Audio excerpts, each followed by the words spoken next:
Hey everyone, I hope you're doing great. We are literally a couple of days away from Rosh Hashana, the beginning of the year.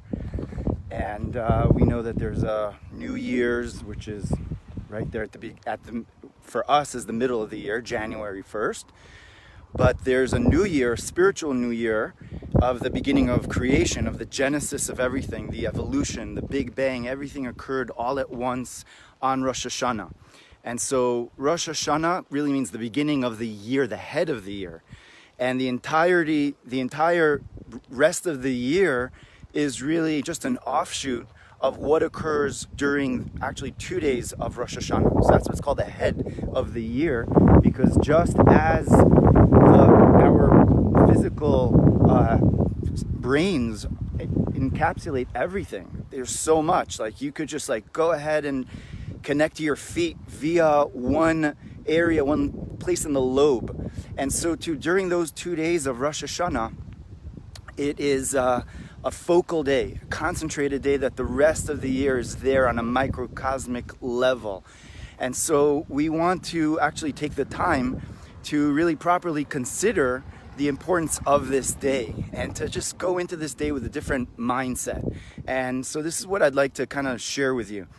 And it's really I'm just going with it, and I'm just going with my feelings inside, because it really is a very personal thing for each and every one of us to really prepare. How do you prepare for a day of recreation? And so we're taught that really Rosh Hashana is not just the beginning of the creation of the world. It's really the birth of Adam. And the birth of Adam really signifies a much deeper aspect over here, because the world in and of itself, the creation of the world, which was created actually 6 days earlier, according to the accountings over there in the Torah, Bereshit bara, the beginning, that was really Chaf Hei, the 25th day of Elul, which is really coming up. But the creation of Adam is ultimately called Rosh Hashana, because the whole purpose of the physical creation, with all its stratospheres and all,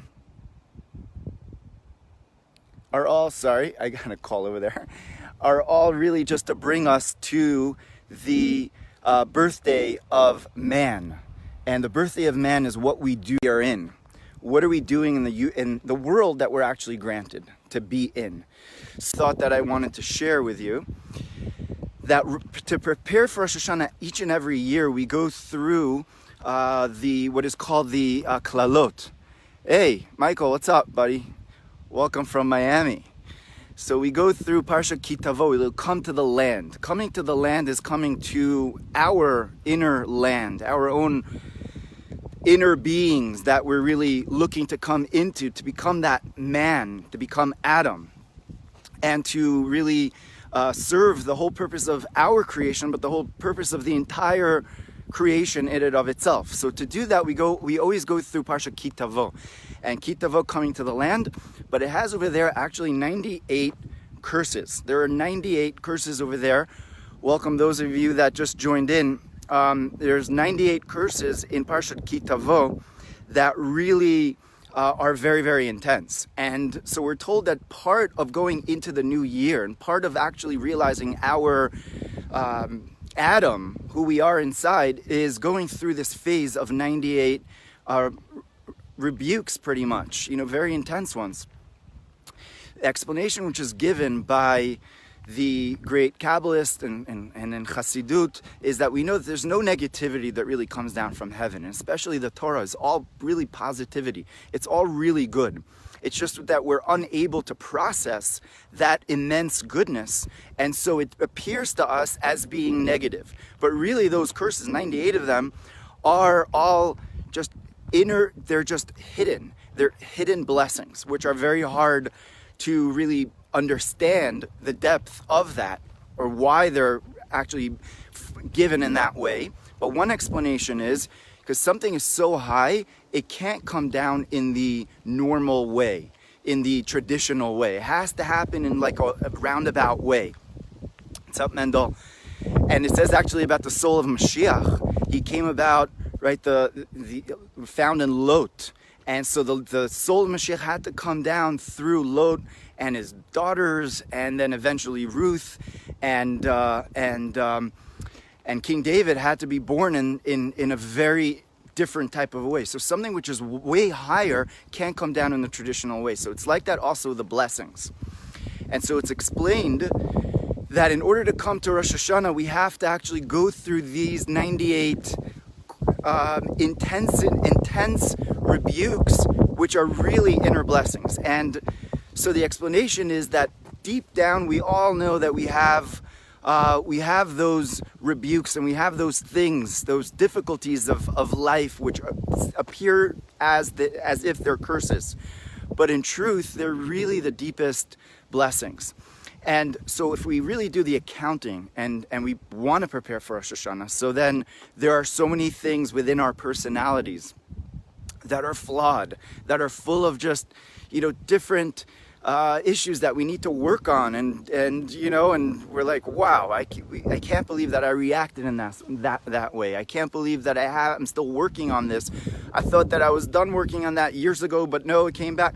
And if we're really honest with ourselves, we realize that we're kind of flawed, or really flawed, and so it could seem like a curse, and we're like, oh man, how do I do this? How do I go into the land? How does it even happen?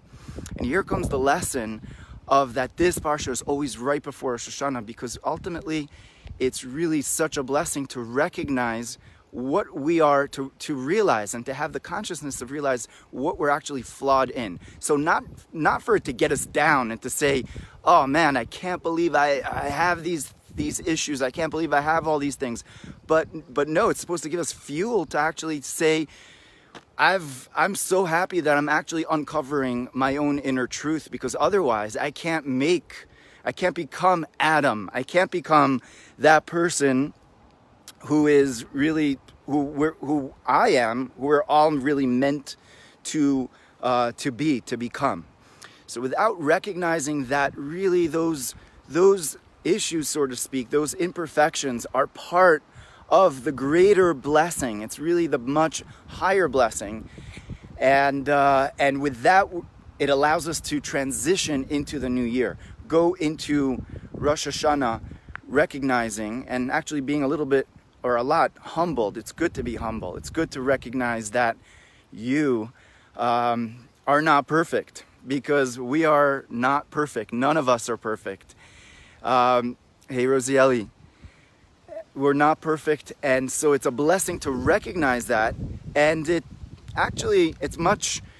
a relief to know that. It's a relief to know that we're not meant to be perfect. We were never created perfect. We were created imperfect. And our job is to now do our best and really to come down into this world and to do our best in making this world a better place. So the whole creation, Rosh Hashanah, is not just the creation of the world, but it's the birth of man.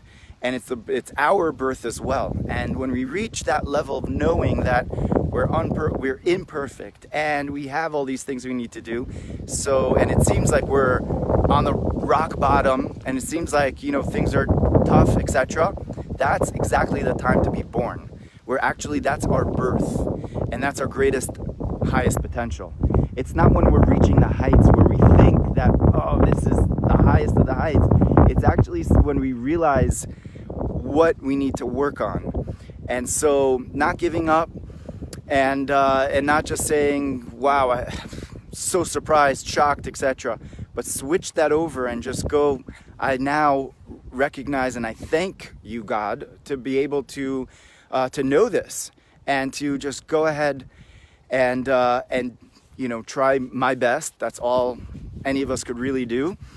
And with that, no question about that, no doubt, that makes Hashem so happy to know that we as imperfect beings try our best day in and day out, and we're not giving up. We're not going to say, because of this or because of that, I'm just going to sleep in. I'm just going to throw in the towel. Well, I have a towel here. There was a beautiful Mayan, natural wellspring source of water, which I'd love to go into, especially this place. So magical, so amazing. And by the way, if you could go into nature even for a little bit, or go into meditation and just go into a little bit of coming out of yourself, that's a very opportune place to be in. It's a very important place to be in, because then like things just unfurl, all of the complexities unfurl, and then we realize that yes, I am tender, vulnerable, imperfect, etc. And I'm very happy for it, and I thank God for it, because that's exactly how it should be. So wishing you guys many blessings, my friends, and K'tiva Chatima Tova, and talk to you, I guess, maybe either next week or the week after that. So many blessings, and Shana Tova.